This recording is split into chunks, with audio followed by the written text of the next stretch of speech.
Les communiqués que nous avons rendus publics, c'est à l'occasion des festivités de fin d'année qui approchent, mais aussi à une période de détente dans laquelle les enfants se retrouvent des gens envie d'écouter et un peu partout en République. Dans ces communiqués, nous souhaitons tout d'abord une bonne et joyeuse fête à tous les enfants du monde, plus particulièrement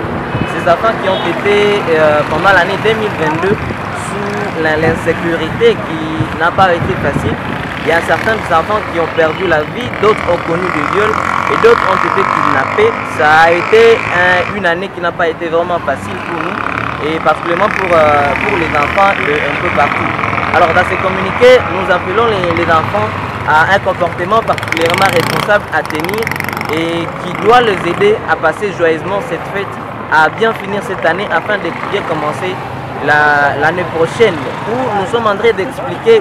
et de montrer aux enfants la crise économique dans laquelle évolue notre milieu, mais aussi dans laquelle les parents ont du mal à répondre à certains de nos besoins. Parce qu'à cette période de fête, nous savons que les enfants ont toujours besoin d'avoir beaucoup de choses, d'avoir beaucoup d'habits et de beaucoup manger, beaucoup danser, beaucoup boire. Mais les conditions économiques dans lesquelles nous évoluons ne sont pas assez promettantes et pour faire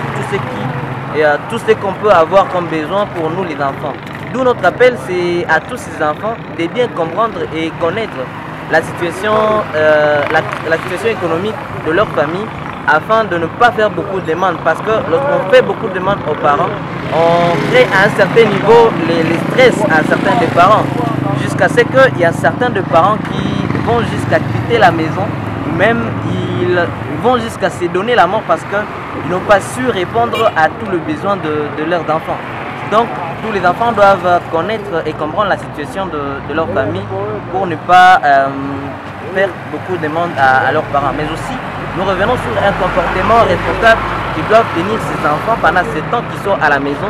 Question de voir ne pas s'exposer à l'insécurité qui est encore grandissante dans la ville, et donc ils doivent beaucoup plus se sécuriser, assurer leur propre sécurité pendant ce temps, vu qu'il y a beaucoup de tentations, il y a beaucoup de personnes mal intentionnées qui cherchent toujours à kidnapper les enfants, une chose qui est d'une manière permanente auprès des enfants. Donc les enfants doivent assurer leur sécurité et être beaucoup plus prudents pendant cette période, ne pas s'exposer au kidnapping, aux accidents, mais aussi à tout ce qui est conséquence à l'insécurité. Nous les appelons également à ne pas se livrer aux mauvaises pratiques, soit aux pratiques irresponsables pendant cette fête, parce qu'il y a de ces enfants, de ces jeunes adolescents qui se livrent à la drogue, aux boissons fortement alcoolisées, mais aussi aux pratiques sexuelles, mais aussi non contrôlées. Et donc nous les appelons à ne pas se donner à ces pratiques, car cela n'est pas bon pour la santé. Il est bien dit que nous sommes l'avenir de notre pays,